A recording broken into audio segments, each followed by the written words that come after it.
Hello दोस्तों, good morning all of you.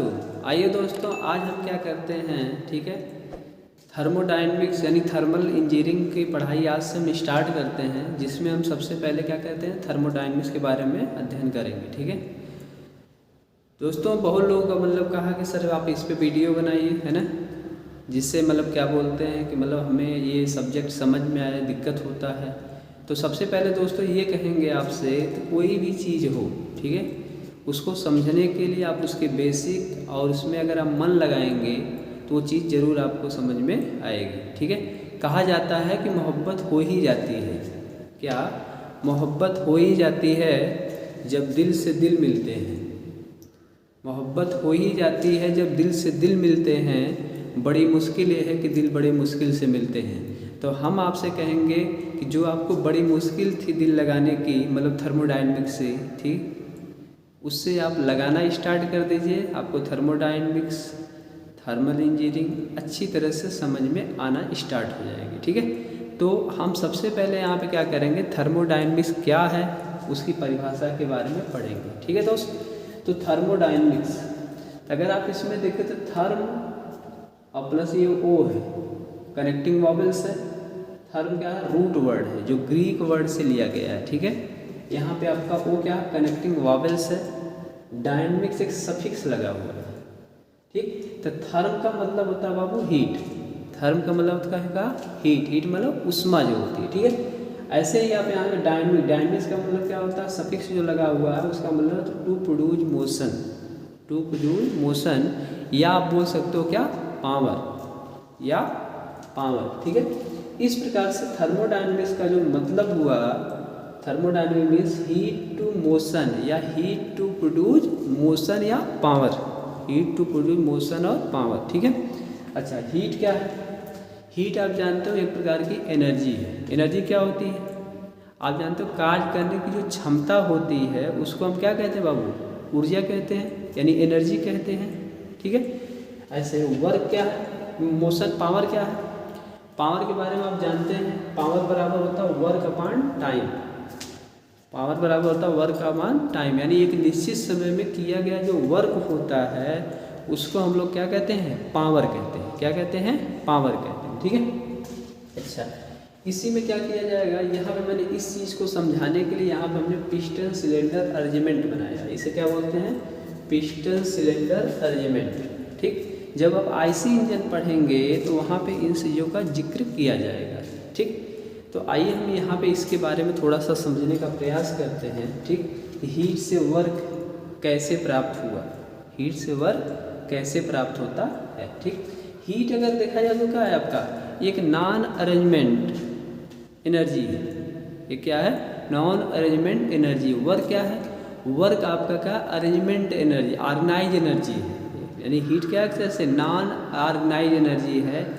और work जो होता है वो क्या होता है, एक तरह से वो क्या होता है, ऑर्गेनाइज एनर्जी होती है। क्योंकि हीट से जब आप वर्क प्राप्त करोगे तो संपूर्ण हीट आपका क्या होगी, वर्क में नहीं बदलेगी, यानी संपूर्ण रूप से पावर हमें नहीं मिलने वाली है। क्योंकि आप जानते हो सेकेंड लॉ ऑफ थर्मोडायनेमिक्स कहेगा कि कोई सिस्टम अगर थर्मोडायनेमिक साइकिल पे काम करता है, ठीक, तो उसकी संपूर्ण एनर्जी वर्क डन में चेंज नहीं होती है, बल्कि कुछ न कुछ एनर्जी क्या होती है, वो क्या होती है, एटमॉस्फेयर में रिजेक्ट हो जाती है।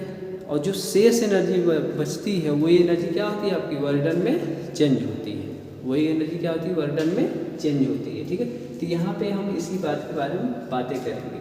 और वर्क का मतलब क्या जानते हैं, force into distance, force into displacement को हम क्या कहते हैं, वर्क डन कहते हैं। क्या कहते हैं, वर्क डन कहते हैं। ठीक है, तो यहाँ पे अगर देखा जाए तो हमें हीट से वर्क की बातें करना है, हीट से वर्क की बातें करना, वर्क से हीट को भी क्या बोलते बातें करेंगे। ठीक है, एक तरह से क्या, एक तरह से एनर्जी है।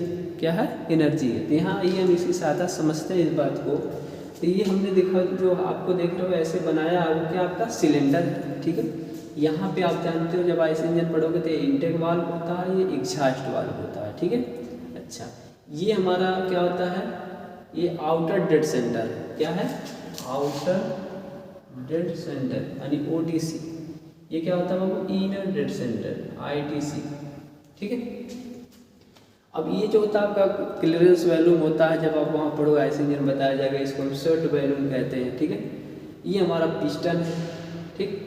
ये क्या होता है, कनेक्टिंग रॉड है, क्या है, कनेक्टिंग रॉड है। ये क्रैंक है, ये क्रैंक शाफ्ट है, ठीक। अब हम क्या करते हैं, इसको हीट एनर्जी देते हैं। क्या करते हैं दोस्त, इसको हम हीट एनर्जी देते हैं। क्यों क्या करते हैं, ये हीट एनर्जी देते हैं, जिसको मैंने कहा है कि नॉन ऑर्गेनाइज्ड एनर्जी है, नॉन ऑर्गेनाइज्ड फॉर्म की ये एनर्जी है, जिसको हम इसको देते हैं। और जब ये एनर्जी इसके अंदर जाती है, ठीक है ना, मतलब क्या है, यहाँ पे हम क्या करेंगे, अगर मान लो पेट्रोल इंजन है, अगर पेट्रोल इंजन है तो एयर और फ्यूल का मिक्सचर जो क्या होता है, इंटेक वाल्व जो आपका है, यानी इंटेक वाल्व की सहायता से पिस्टन में इंटर करेगा, ठीक। और यहाँ पे कार्बोरेटर लगा रहेगा, स्पार्किंग होगी, जलेगा, तब हीट एनर्जी इसके अंदर उत्पन्न होगी कि नहीं होगी, हुई ना। तब जब हीट एनर्जी उत्पन्न होगी, दोनों वाल्व चूँकि बंद रहेंगे, अब वो क्या करेगा कि इसका जो पिस्टन है उस पर फोर्स लगाएगा, इसका जो पिस्टन है उस पर फोर्स लगाएगा, तो वो हीट एनर्जी के कारण ही तो वो मतलब क्या बोलते हैं कि जो फोर्स लग रहा है पिस्टन पे, तो अब ये पिस्टन क्या करेगा, आगे की फॉरवर्ड की डायरेक्शन में मूव करेगा। पिस्टन क्या करेगा, इस डायरेक्शन में मूव करेगा, तो यहाँ से पिस्टन क्या हुआ, यहाँ तक आया, तो आपका फोर्स लगने के कारण हुआ था, फोर्स इंटू डिस्टेंस कितना तय किया आपका, dx, तो वर्डन आपको मिला कि नहीं, F इंटू dx, वर्डन मिल गया, ठीक है। अच्छा, जब वर्डन मिला तो आप देख रहे हो पावर बराबर होता है वर्क अपॉन टाइम, पावर बराबर होता है वर्क अपॉन टाइम। तो अब एक निश्चित समय में किया गया जो वर्क होगा वही क्या हो गया, पावर हो गया, ठीक। अब ये पिस्टन मूव किया, तब ये जो पावर थी वो कहाँ कम हो गई, आपकी कनेक्टिंग क्रैंक पे गई, यहाँ पे क्रैंक पिन लगा होगा, ठीक। अब इसके बाद ये क्या होता है, क्रैंक शाफ्ट आपका मूव करने लगी, क्या हुई, क्रैंक शाफ्ट मूव करने लगी। इस तरह से आप देख रहे हैं कि हीट टू मोशन या पावर किस तरह से प्रोड्यूस हुई, ठीक है। ये बात समझ में आ गई, ठीक। तो इसीलिए क्या बोलते हैं, जब थर्मोडायनेमिक्स की परिभाषा दी जाती है, कहा जाता है थर्मोडायनेमिक्स जो होता है, ठीक है, थर्मोडायनेमिक मतलब विज्ञान की वह शाखा है जिसमें गैस या वाष्प के अंदर जो एनर्जी होती है उसका एक रूप से दूसरे रूप में क्या किया जाता है, ट्रांसफॉर्मेशन किया जाता है। क्या किया जाता है, ट्रांसफॉर्मेशन किया जाता है, ठीक। ये बात तो समझ में आ गई होगी, ठीक। इसी तरह से बाबू क्या किया जाता है कि इसी तरह से हम क्या बोलते हैं, एनर्जी के मतलब जो थर्मोडायनेमिक्स होती है उसकी जो डिफिनेशन होती है उसको एक तरह से बहुत अच्छी तरह से हम डिफाइन कर सकते हैं, जिसे हम क्या कहते हैं, 3ES कंसेप्ट कहते हैं। क्या कहा जाता है, 3ES कंसेप्ट। तो आइए हम समझते हैं 3ES कंसेप्ट क्या है। 3ES कंसेप्ट क्या है, अब 3ES कंसेप्ट के बारे में बात करते हैं, ठीक है। 3ES कंसेप्ट, इसकी सहायता से क्या बोलते हैं, थर्मोडायनेमिक्स को और अच्छी तरह से डिफाइन किया जाता है। 3E का मतलब 3E है, यानी एक E हो गया, ठीक, एक E हो गया, एक E हो गया। 3E का मतलब समझ में आया ना, ठीक। अच्छा, दूसरी बात क्या होगा बाबू आपका, पहले E का मतलब होगा इक्विलिब्रियम,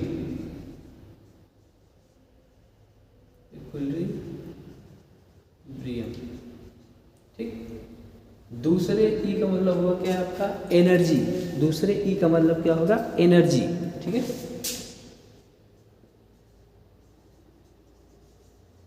और तीसरे E का मतलब होगा एंट्रोपी,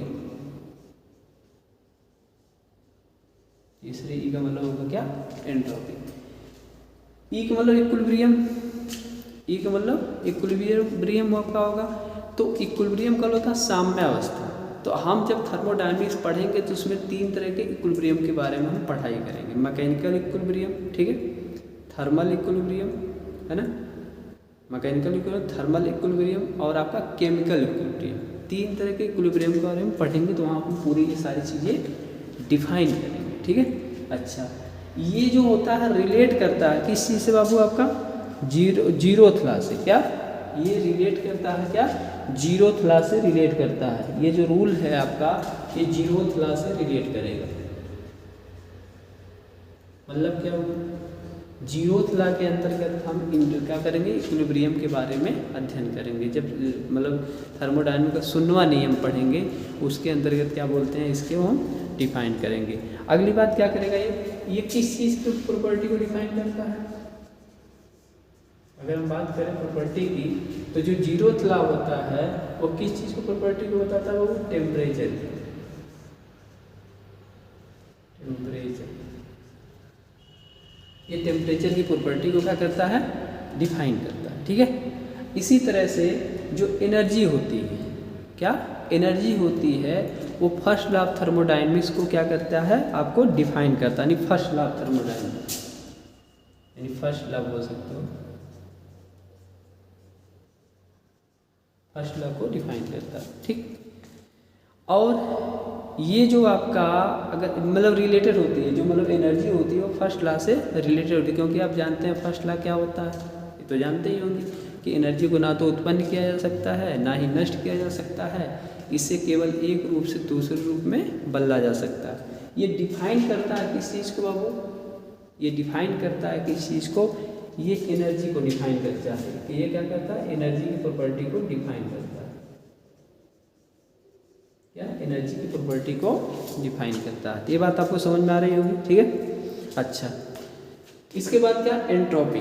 क्या है दोस्त, एंट्रोपी। एंट्रोपी जो होती है रिलेट होती है किससे, सेकंड लॉ से। एंट्रोपी क्या होती है, रिलेट होती है किससे, सेकंड लॉ से। ठीक है,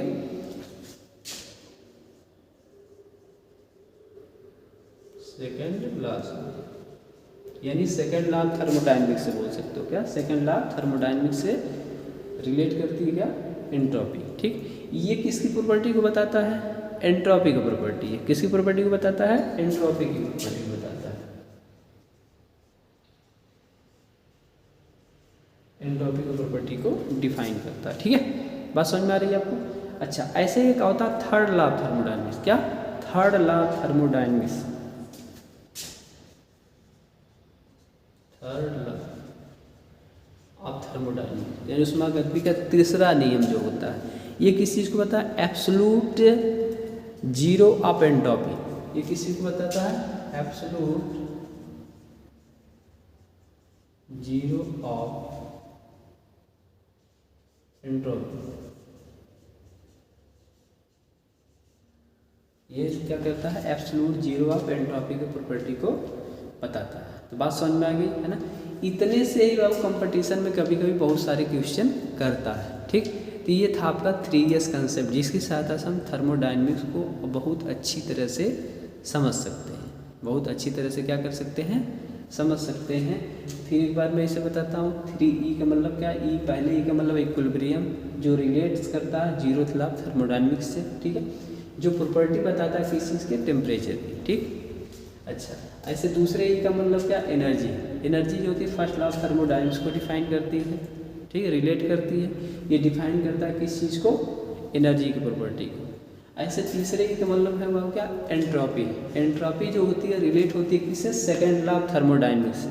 ठीक, ये किस चीज़ की प्रॉपर्टी को बताती है, आपकी एंट्रोपी की प्रॉपर्टी को बताती है। ठीक है, ऐसे ही क्या आपका थर्ड लॉ एक आता है। ठीक है, थर्ड लॉ में क्या होता है, थर्ड लॉ ऑफ थर्मोडायनेमिक्स क्या करता है, किसी प्रॉपर्टी को बताता है, एब्सोल्यूट जीरो ऑफ एंट्रोपी की प्रॉपर्टी को बताता है, एब्सोल्यूट जीरो ऑफ एंट्रोपी की प्रॉपर्टी को बताता है। ठीक, ये बातें समझ में आई आपको। ठीक, तो एक बार आप क्या करिए, इसका स्क्रीनशॉट ले लीजिए, उसके बाद हम आपको इसके बारे में बातें करते हैं। ठीक, अच्छा ये बात समझ में आ गई होगी आपका। ठीक, अच्छा अब सारी बातें तो हो रही हैं, लेकिन ये बात हमारी अधूरी ये हो रही है कि सर थर्मोडायनेमिक शब्द का यूज़ सबसे पहले किसने किया। ठीक, जो थर्मोडायनेमिक वर्ड है इसको सबसे पहले इंट्रोड्यूस किया क्या, लॉर्ड केल्विन नाम के वैज्ञानिक। किसने, लॉर्ड केल्विन। लॉर्ड केल्विन, पढ़ते हो ना केल्विन वाला, केल्विन स्केल होता है ना, वो लॉर्ड केल्विन ने क्या किया था, सबसे पहले जो क्या बोलते हैं कि थर्मोडायनेमिक्स वर्ड का को इंट्रोड्यूस किया था। ठीक है, ये बातें समझ में आ रही है। ठीक, अच्छा ये जितने रूल आप पढ़ रहे हो, zeroth law of thermodynamics, first rule of thermodynamics और सेकेंड रूल ऑफ थर्मोडायनेमिक्स, है ना, इसका इसी के बेस पे ही थर्मोडायनेमिक्स क्या बोलते हैं, हमें डिफाइन किया जाता है। सारे रूल कानून जो भी होगा आपका, चाहे आईसी इंजन पढ़ोगे हैं, चाहे आप क्या बोलते हैं बॉयलर वाला पढ़ोगे, मतलब जो चाहे इसी इंजन पढ़ोगे चाहे आईसी इंजन पढ़ोगे, ठीक है आप, तो उसमें क्या किया जाएगा, इन्हीं सब रूल का क्या किया जाएगा, मतलब पालन किया जाएगा। इस बात को हमें याद रखना, ठीक है। अच्छा, अब आप क्या करते हैं, इसके एप्लीकेशन के बारे में पढ़ते हैं कि ये जो रूल हम पढ़ रहे हैं इसका एप्लीकेशन क्या है, ठीक। तो बाबू बात एक किया जाएगा तो थर्मोडायनेमिक का जो रूल होता है, जो लॉ है, जो प्रिंसिपल है, जो कॉन्सेप्ट है, ठीक है, इसका यूज क्या किया जाता है, फील्ड ऑफ एनर्जी टेक्नोलॉजी, जो एनर्जी टेक्नोलॉजी है उसके फील्ड में क्या किया जाता है ना, एनर्जी टेक्नोलॉजी के फील्ड में इसका बहुत ज़्यादा यूज किया जाता है। तो एनर्जी टेक्नोलॉजी क्या है, एनर्जी टेक्नोलॉजी, एनर्जी टेक्नोलॉजी के फील्ड में क्या किया जाता है, इसका अध्ययन किया जाता है। तो एनर्जी टेक्नोलॉजी क्या होती है, मुख्य रूप से 3 तरह की होती है, ठीक है। क्या होता है, एक होता है पावर प्रोड्यूसिंग डिवाइस, क्या बोला जाता है बाबू, एक पावर प्रोड्यूसिंग डिवाइस होता है, पावर प्रोड्यूसिंग डिवाइस के अंतर्गत आता है।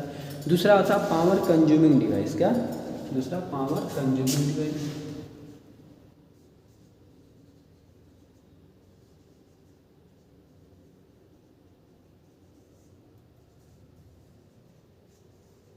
डिवाइस होती है। तीसरा होता है क्या, केमिकल डिवाइस, क्या, केमिकल डिवाइस,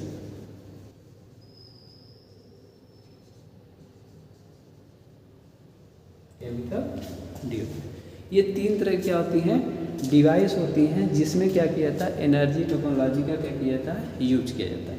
अब आप कहोगे पावर प्रोडक्शन डिवाइस क्या होती है, जितने भी फ्यूल इंजन होते हैं या फ्यूल सेल होते हैं, ठीक है, वो क्या होते हैं बाबू आपका, इसके अंतर्गत आते हैं, पावर प्रोड्यूसिंग डिवाइस के अंतर्गत आते हैं। जैसे आपका ऑटो साइकिल है, ऑटो इंजन है, डीजल इंजन है, ठीक है, डुअल इंजन है ना, ये सारी चीज़ें जो आती हैं किसके अंतर्गत आती है, आपकी पावर प्रोड्यूसिंग डिवाइस के अंतर्गत आती है, ओके।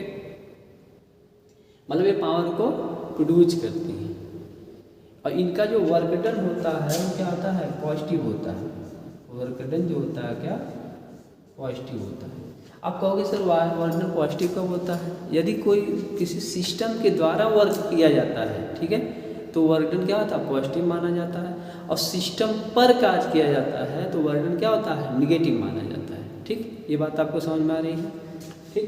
अच्छा, पावर कंज्यूमिंग में क्या क्या आएगा, पावर कंज्यूमिंग डिवाइस वह होती है जिसका वर्क डन बाबू क्या होता है, निगेटिव होता है, यानी सिस्टम पर वर्क डन किया जाता है, क्या, सिस्टम पर वर्क डन किया जाता है। इसके अंतर्गत क्या क्या आता है आपका, जैसे आपका फैन है, ब्लोअर है, एसी है ना, ये सारी चीज़ें जो होती हैं आपकी क्या, पावर कंज्यूमिंग डिवाइस के अंतर्गत आती हैं, ठीक। ऐसे ही अगर हम केमिकल डिवाइस के बारे में बात करें, केमिकल डिवाइस के अंतर्गत क्या क्या आएगा, जो बैटरी है, बैटरी सिस्टम है, जैसे कार की बैटरी है, वो क्या है, उसमें आप जानते हैं कि H2SO4 होता है और प्लस क्या नाम है कि वाटर होता है, तो केमिकल डिवाइस तो है, तो केमिकल डिवाइस के अंतर्गत वो चीज़ आती है। जैसे इन्वर्टर है, इन्वर्टर में बैटरी आप यूज करते हो, ठीक है, ये सब केमिकल डिवाइस के अंतर्गत आता है, ठीक। तो इस तरह से एनर्जी टेक्नोलॉजी के आधार पे क्या होता है, वो 3 तरह का होता है, थर्मोडायनेमिक्स का यूज किया जाता है, इसके प्रिंसिपल लॉ या कंसेप्ट का यूज क्या किया जाता है, किया जाता है, ठीक। ये बात आप समझ गए, ठीक। अब थोड़ा सा हम बात करेंगे आपका क्या, हीट इंजन के बारे में, थोड़ा सा बात किया जाए हीट इंजन। देखो, जो हीट इंजन होता है मुख्य रूप से क्या होता है, 2 तरह का होता है। जब आप क्या बोलते हैं कि आपको हम पढ़ाएंगे क्या, आईसी इंजन, तब भी हम उसके बारे में बात आपसे करें। हीट इंजन क्या होता है, मुख्य रूप से क्या होता है, 2 टाइप का होता है। एक होता है का आईसी, दूसरा क्या होता है ईसीई, ठीक। आईसी को होता है इंटरनल कंबस्शन इंजन, आईसी मतलब क्या होता है बाबू, इंटरनल कंबस्शन इंजन, ठीक, मतलब जिसमें अंतर्दहन होता है। जैसे आपकी बाइक है, उसके अंदर जो इंजन है वो क्या है, आईसी इंजन है। आपकी 4 व्हीलर है, उसमें जो इंजन है वो क्या है, आपका आईसी इंजन है, ठीक है ना। ये बातें आपको समझ में आ रही है। ट्रक है, आपका बस है, इसके अंदर जो भी इंजन है वो क्या है, आईसी इंजन है। होता क्या है, ये सब हीट इंजन है, लेकिन वो आईसी इंजन है आपका, इंटरनल कंबशन इंजन। यानी एक सिलेंडर के अंदर जब दहन होता है वो क्या होता है, आईसी इंजन के अंतर्गत आता है, ठीक है। जब आपको आईसी इंजन पढ़ाएंगे तो वो सारी बातें हम करेंगे। दूसरा शब्द आता है क्या, ईसीई। क्या, ईसीई। ईसीई के मतलब क्या होता है, ई का मतलब होता है एक्सटर्नल, सी का मतलब कंबशन, ई का मतलब इंजन, यानी एक्सटर्नल कंबशन इंजन।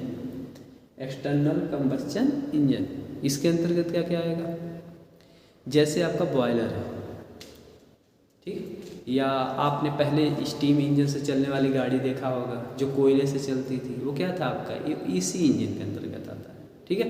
उसमें बॉयलर होगा, ठीक, बॉयलर होगा। बॉयलर में क्या किया जाए, कोयले को मतलब लगाया जाता था। या आपने वो गदर फिल्म देखा ना, उसमें ऐसे कोयला डाल रहे थे जब सब पाकिस्तान से आ रहे थे, मतलब इंडिया, है ना। तो क्या आपका वहाँ पे बॉयलर बना था, बॉयलर में कोयला डाला जा रहा था, ठीक है। ये जगह कहीं पे मतलब ड्रम था जिसमें मतलब क्या बोलते हैं कि मतलब वाटर था, उस वाटर को क्या किया जाता था, स्टीम में चेंज किया जाता था। तो उस स्टीम का यूज किया जाता था इंजन में, जो स्टीम इंजन होता था, उससे हम पावर प्राप्त करते थे, ठीक है। तो वो इसी इंजन के अंतर्गत आता है, एक्सटर्नल कंबशन इंजन। मतलब जो कंबशन होता है वो इंजन के अंदर नहीं होता, सिलेंडर के अंदर नहीं हो रहा, वो कहीं बाहर हो रहा है। बात समझ में आ रही है आपको, ठीक। अच्छा, आईसी इंजन भी 2 टाइप का होता है, रेसिप्रोकेटिंग इंजन,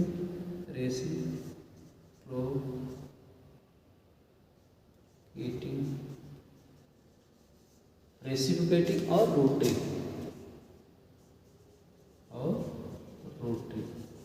ये भी आपका 2 टाइप का होता है, रेसिप्रोकेटिंग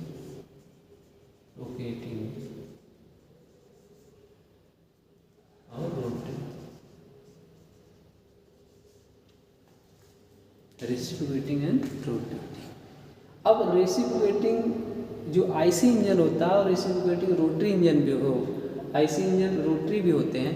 इसी तरह से ईसी इंजन जो होता है वो भी रेसिप्रोकेटिंग के अंतर्गत आता है और रोटरी के अंतर्गत आता है। अब आपके मन में एक क्वेश्चन आएगा, सर ये बताइए कि रेसिप्रोकेटिंग आईसी इंजन में कौन कौन आता है, ठीक। इसमें क्या आएगा आपका, जो पेट्रोल इंजन है, डीजल इंजन है, ठीक है, 2 स्ट्रोक इंजन है, 4 स्ट्रोक इंजन है, वो सब किसके अंतर्गत आएंगे, इसके अंतर्गत आएंगे, ठीक। इसके अंदर रेसिप्रोकेटिंग इंजन के अंतर्गत आएंगे, ठीक है ना। Petrol engine, diesel engine, 2 stroke engine, 4 stroke engine, ये सब चीज़ें इसके अंतर्गत आएगी, ठीक। अच्छा, या आप इसी को नाम देते हो एसआई इंजन, ठीक है, सीआई इंजन, ये सब इसी के अंतर्गत आएगा। किसके अंदर आएगा, आपका रेसिप्रोकेटिंग इंजन के अंतर्गत आएगा, ठीक। अच्छा, आप कहोगे रोटरी इंजन, आईसी इंजन के अंतर्गत क्या था, कहेंगे गैस टरबाइन। क्या होता है बाबू, gas turbine, gas turbine. Gas turbine भी एक तरह क्या है, आईसी इंजन, ठीक। गैस टरबाइन क्या है, आईसी इंजन है। अच्छा, गैस टरबाइन का यूज कहाँ किया जाता है जानते हो, गैस टरबाइन का यूज एरोप्लेन जो एयरक्राफ्ट होते हैं ना आजकल, उसमें किया जाता है। पहले उसमें नोब इंजन का यूज किया जाता था, लेकिन आजकल क्या किया था, गैस टरबाइन का यूज किया जाता है, ठीक। ये भी बात रखो तो एक आईसी इंजन होता है, ठीक। एसआई सीआई मतलब एसआई मतलब क्या होता है, जान ही रहे होगे आप, है ना, स्पार्क इग्निशन इंजन। सीआई मतलब कंबशन इग्निशन इंजन, जो आपका ये सीआई इंजन होता है किसमें, डीजल इंजन में आता है। एसआई क्या होता है, पेट्रोल इंजन में आता है, ठीक है। ये सारी बातें हम जब आईसी इंजन आपको पढ़ाएंगे करेंगे, ठीक। ये बात आपको समझ में आ गई। अच्छा, अब आएंगे इसमें ईसी इंजन में, एक्सटर्नल कंबशन इंजन। तो एक्सटर्नल कंबशन एक आपने वर्ड देख रहे हो रेसिप्रोकेटिंग, तो रेसिप्रोकेटिंग में इसमें कौन है इंजन आता है बाबू आपका, इसमें आता है स्टीम इंजन। क्या आता है, स्टीम इंजन, स्टीम, जिसमें मैं बता रहा था क्या बोलते, जैसे आप गदर मूवी अगर आप देखे होंगे तो सनी देओल जब पाकिस्तान से सकीना को लाने जाता है, ठीक है, तो उसका लड़का होता है सनी देओल होता है, वहाँ पे देखते होंगे आप, ऐसे उठा के ऐसे लोग क्या बोलते हैं, कोयला ऐसे डाल रहे होते हैं, ठीक है। तो उसमें क्या है, एक मतलब भट्टी बनी होगी, वहाँ कोयला जलेगा, उसके ऊपर ड्रम बनाया गया जिसमें वाटर होगा, वो वाटर क्या होगा आपका स्टीम में चेंज होगा। अब उस स्टीम को हम क्या करेंगे, एक मतलब इंजन होगा, ठीक है, जिसमें पिस्टन सिलेंडर ये सब लगा रहेगा, ठीक है। उसके अंदर स्टीम को ले जाया जाएगा, उससे क्या किया जाएगा, उस स्टीम की सहायता से हमें क्या किया जाता है, वर्क डन प्राप्त किया जाता है। तो वो क्या आता है आपका स्टीम इंजन आता है। और उसमें तुम बताओ कंबस्शन तो एक अलग जगह होता होगा जहाँ भट्टी जल रही होगी, पानी भी रखा होगा, ड्रम बॉयलर बना होगा, उसमें क्या बोलते हैं स्टीम बनाया जाए, तो अलग जगह होता है, वो एक्सटर्नल कंबस्शन इंजन इसलिए बोला जाता है। इसमें सारी चीज़ें क्या होता है, मतलब सिलेंडर के अंदर ही होती है, इसलिए आईसी इंजन बोला जाता है। बात समझ में आई? अच्छा, दूसरा आता है रोटरी इंजन। क्या? Rotary engine. अब मन में आ गया सर ये इसका क्या एग्जाम्पल हो सकता है, जो स्टीम टरबाइन है। क्या बाबू? Steam turbine. स्टीम टरबाइन, ठीक। तो स्टीम टरबाइन में क्या होता है आप जान ही रहे हैं। स्टीम टरबाइन, स्टीम जो बॉयलर से पहले क्या होता है, एक डायग्राम हम आपको दिखाते हैं बना के, अलग डायग्राम। अगर मान लो बॉयलर है, क्या है बॉयलर, तो बॉयलर में क्या हो, यहाँ पे नीचे भट्टी होगी, है ना। अब भट्टी से क्या हुआ, स्टीम बनाया जाएगा, ठीक। यहाँ पे सुपर हीटर लगा रहता है, उसके बाद क्या है, टरबाइन होती है, कभी टरबाइन, उसके बाद कंडेंसर लगा होता है बाबू, कंडेंसर के बाद पंप लगा होता है, पंप से फिर आपको वाटर बॉयलर में भेज दिया जाता है। तो ये जो स्टीम टरबाइन आपकी लगी है, स्टीम टरबाइन में कैसी एनर्जी है, जो प्रेशर एनर्जी है या इसको थर्मल एनर्जी आप बोल सकते हो, ठीक है। ये आती है टरबाइन में, और टरबाइन में आने के बाद ये एनर्जी किस में बदल जाती है, मैकेनिकल एनर्जी में बदल जाती है। अब ये मैकेनिकल एनर्जी को हम क्या करते हैं, अल्टरनेटर की सहायता से या जनरेटर की सहायता से हम उसको इलेक्ट्रिकल एनर्जी में बदल देते हैं। और इस इलेक्ट्रिकल एनर्जी को हम पावर ट्रांसमिशन लाइन की सहायता से इंडस्ट्री में, गांव में या जहां भी हमको ले जाना होता है, उस पावर को हम ले जाते हैं, ठीक है। ये बात तो आप समझ रहे होंगे, ठीक। तो ये जब हम पढ़ाएंगे आपको थर्मोडायनेमिक्स, तो आपको क्या करेंगे, स्टीम प्रॉपर्टी पढ़ाएंगे। स्टीम प्रॉपर्टी जब सारी बातें हम पढ़ लेंगे तो बॉयलर के बारे में हम लोग पढ़ेंगे, उसके बाद स्टीम टरबाइन के बारे में अध्ययन करेंगे। तो ये इसी इंजन के अंतर्गत आएगा, वो इसी इंजन के अंतर्गत आएगा। हम चाहते थे इसको आपको सबसे पहले आईसी इंजन पढ़ा सकते थे, बॉयलर स्टार्ट कर सकते थे, लेकिन क्या विदाउट थर्मोडायनेमिक्स आपको वो सारी चीज़ें समझ में आएंगी ही नहीं, इसलिए हम आपको क्या बोलते हैं यहाँ से स्टार्ट कर रहे हैं। बात समझ में आपको, तो ये सारी चीज़ें आप क्या बोलते हैं समझ चुके होंगे, ठीक। अच्छा, अब क्या है आपका थर्मोडायनेमिक्स को स्टडी करने की एक कोई ना कोई तो अप्रोच होगा, कोई ना कोई क्या होगा बाबू आपका अप्रोच होगा। तो अब how to study of thermodynamics, how to study of thermodynamics कि मतलब थर्मोडायनेमिक्स का हम अध्ययन किस तरह से करें, इस पे कोई अप्रोच है, उसको आप समझते हैं।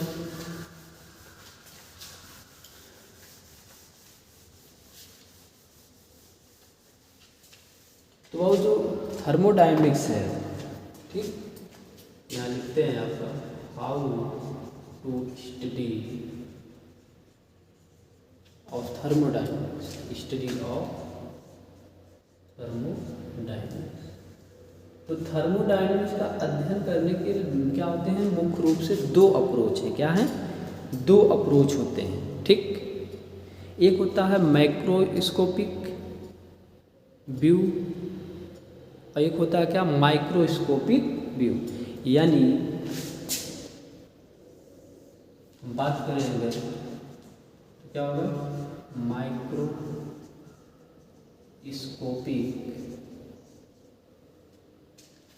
View point. क्या व्यू पॉइंट क्या है अभी हम लोग समझेंगे, ठीक है। दूसरा क्या होता है बाबू आपका microscopic view point. Microscopic view point, तो एक होता है माइक्रोस्कोपिक व्यू पॉइंट, एक होता है आपका मैक्रोस्कोपिक व्यू पॉइंट, ठीक। अब जो माइक्रोस्कोपिक व्यू पॉइंट होता है, इसका मतलब होता है वो बिग, बल्क या टोटल, इसको हम शार्ट भाषा में आपको लिखें बिग, बल्क या टोटल। अभी हम इसका मतलब समझाएंगे आपको, ठीक क्या है, ठीक। इसका जो अध्ययन किया जाता है उसे, जो जिस थर्मोडायनेमिक्स के अंतर्गत अध्ययन किया जाता है उसे कहते हैं क्लासिकल थर्मोडायनेमिक्स। क्या कहा जाता है उसे? क्लासिकल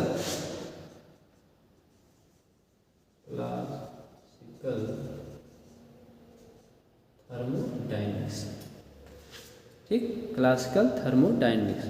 और इसी क्लासिकल थर्मोडायनेमिक्स का अध्ययन हम क्या करते हैं दोस्त, इंजीनियरिंग के अंतर्गत किया, इंजीनियरिंग थर्मोडायनेमिक्स के अंतर्गत किया जाता है। इंजीनियरिंग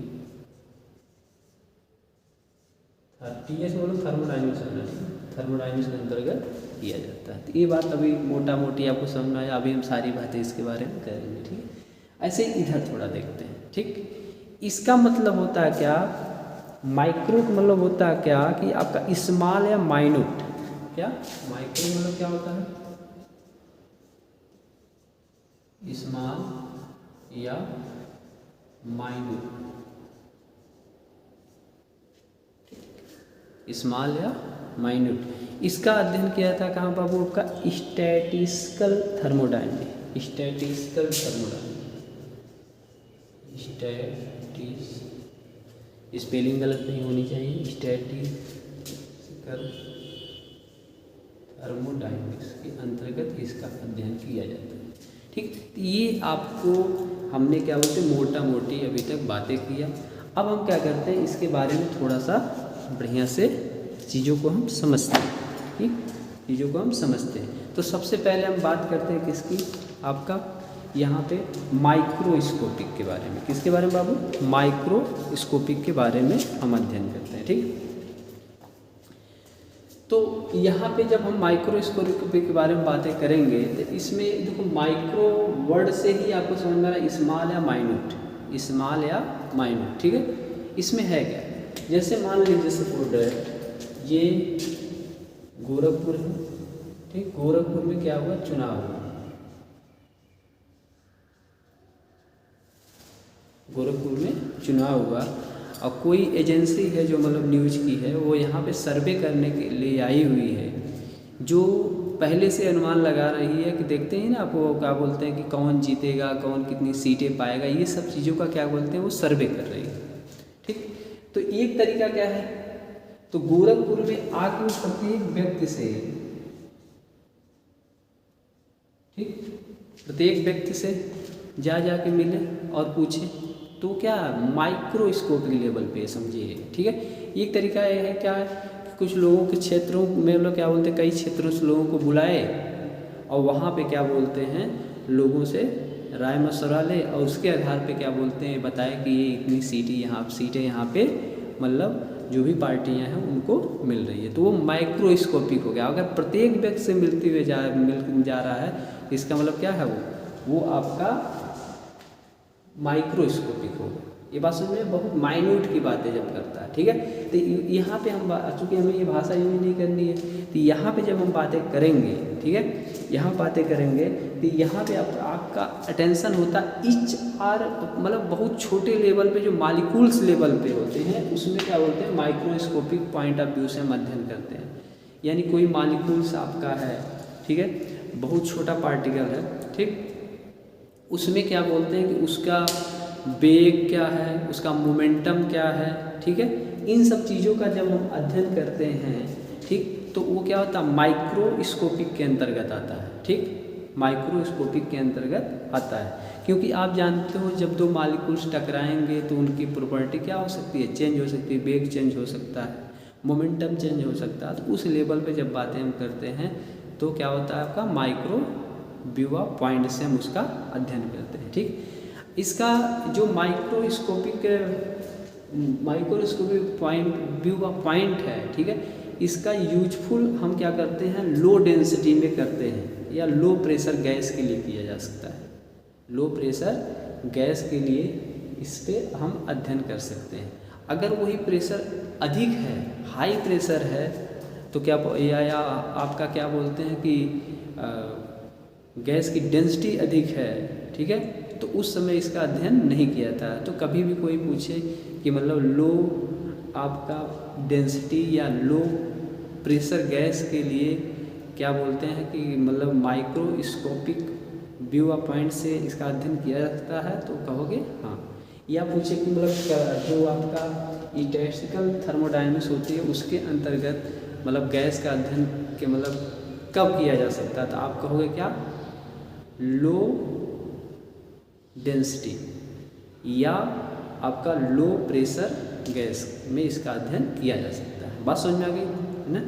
अच्छा, इसका जो अध्ययन होता है ना, यह अध्ययन जो माइक्रोस्कोपिक व्यू पॉइंट है, ये जो होता है ना बाबू, ये बहुत जटिल होता है, उबाऊ होता है या अधिक समय लेने वाला मतलब होता है। ठीक है, तो इसका अध्ययन हम क्या बोलते हैं, थर्मोडायनेमिक्स। जब हम पढ़ते हैं इंजीनियरिंग थर्मोडायनेमिक्स करते हैं तो उस लेवल पर हम इस तरह से अध्ययन करते ही नहीं। ठीक है, ये बात आपको समझ में आ गई है ना। अच्छा, इसके बाद हम बात करेंगे क्या कि मतलब माइक्रोस्कोपिक व्यू पॉइंट। तो हमने अभी बताया था ना, गोरखपुर जब चुनाव हुआ तो वहाँ पे हमने कई क्षेत्रों से मतलब लोगों को बुलाया और उसके बाद मतलब सबके विचारों को समझा। उस आधार पे हमने बताया कि ये पार्टी इतना सीटें पा रही है। ठीक है, तो इसका मतलब देखो आपको लिखा है मतलब माइक्रोस्कोपिक व्यू पॉइंट मतलब बिग या बल्क या टोटल। तो जो भी मतलब कोई मतलब सिस्टम अगर है तो इसमें उसमें जो मैटर है, ठीक है, उसके मतलब सर्टेन क्वालिटी को हम लेते हैं। क्या, सर्टेन क्वालिटी को हम लेते हैं, उसके आधार पे इसका अध्ययन करते हैं। जैसे हम रूम में हैं, अब इस रूम का टेम्परेचर क्या है, ठीक, तो उसको हम आराम से क्या बोलते हैं कि थर्मामीटर से नाप के बता सकते हैं। ठीक, या प्रेशर कहीं पे है तो संपूर्ण का प्रेशर नापने के लिए हम आराम से क्या बोलते हैं, प्रेशर गेज की सहायता से हम उसको माप सकते हैं। ठीक, या बुखार हमें हुआ है तो हम थर्मामीटर लगाएंगे, आराम से पता चल जाएगा बुखार क्या। तो ये क्या माइक्रो लेवल पे आपका अध्ययन कर रहे हो, किस लेवल का होगा वो आपका, माइक्रो लेवल पे अध्ययन कर रहे हैं। ताप हुआ, दाब हुआ, आयतन है, ये माइक्रोस्कोपिक व्यू पॉइंट के अंतर्गत आता है। ठीक, अब माइक्रोस्कोपिक व्यू पॉइंट को बोला जाता है क्लासिकल थर्मोडायनेमिक्स। ठीक, क्लासिकल थर्मोडायनेमिक्स बोला जाता है और इंजीनियरिंग थर्मोडायनेमिक्स में इसका क्या किया जाता है, अध्ययन किया जाता है। तो ये बातें आपको समझ में शायद आ रही होगी। अच्छा, इन सब के लिए एक कंसेप्ट ऑफ क्या बोलते हैं, कॉन्टिन्यूम। एक होता है कंसेप्ट ऑफ कॉन्टिन्यूम। ठीक, तो जो आपका सॉलिड होते हैं, ठीक, सॉलिड हुआ और लिक्विड हुआ, उसकी चूँकि डेंसिटी आपकी ज़्यादा होती है। ठीक, तो उसके लिए क्या होता है, कंसेप्ट ऑफ कॉन्टिन्यूम क्या होता है, वैलिड होता है। लेकिन गैस के लिए क्या होता है, कंसेप्ट ऑफ कॉन्टिन्यूम क्या होता है, वैलिड नहीं होता है। क्योंकि आप जान रहे हो हाई जो अगर मतलब क्या बोलते हैं डेंसिटी मतलब क्या बोलते हैं गैस की क्या है, मतलब हाई है। ठीक, तो मतलब उसमें अध्ययन करना क्या हो जाएगा, मुश्किल हो जाएगा। ठीक, तो इस तरह से हमने आपको यहाँ बताने का प्रयास किया कि जो भी स्टडी की जाती है दो पॉइंट ऑफ व्यू से की जाती है, एक माइक्रोस्कोपिक व्यू पॉइंट से, एक माइक्रोस्कोपिक पॉइंट ऑफ व्यू से। इसमें क्या होता है, टोटल मान के किया जाता है जिसको क्लासिकल थर्मोडायनेमिक्स के अंतर्गत किया जाता है, और इसी में इंजीनियरिंग थर्मोडायनेमिक्स का अध्ययन किया जाता है। ठीक है, इसमें क्या होता है, माइन्यूट लेवल पे, स्मॉल लेवल पे बातें करते हैं, मतलब परमाणु अणुओं के बारे में, उनके वेग, मोमेंटम, ये सब चीज़ें बातें करते हैं। वही स्टैटिस्टिकल थर्मोडायनेमिक्स के अंतर्गत आता है जो माइक्रोस्कोपिक व्यू पॉइंट से करते हैं। ठीक है, तो ये सारी चीज़ें आपको मतलब हमने यहाँ पे बताया। ठीक, तो इस तरह से आप इसको पढ़ते रहेंगे। अगला बार जब टॉपिक हम करेंगे तो वहाँ सिस्टम के बारे में बात करेंगे, सराउंडिंग के बारे में बात किया जाएगा, बाउंड्री के बारे में बात किया जाएगा। ये सारी चीज़ें हम समझते हुए चलेंगे तो हमारे लिए थर्मल इंजीनियरिंग बहुत आसान हो जाएगी। और थर्मोडायनेमिक्स अगर आपको बढ़िया से समझ में आया दोस्त, तो आपको आईसी इंजन समझ में आएगा, स्टीम टरबाइन समझ में आएगा, बॉयलर समझ में आएगा, गैस टरबाइन समझ में आएगा, कंडेंसर समझ में आएगा। हर चीज़ आपको बढ़िया से समझ में आने वाला है। ठीक है, तो हम क्या बोलते हैं, आज के लिए इतना ही करते हैं, इसके बाद आगे की बातें हम करेंगे।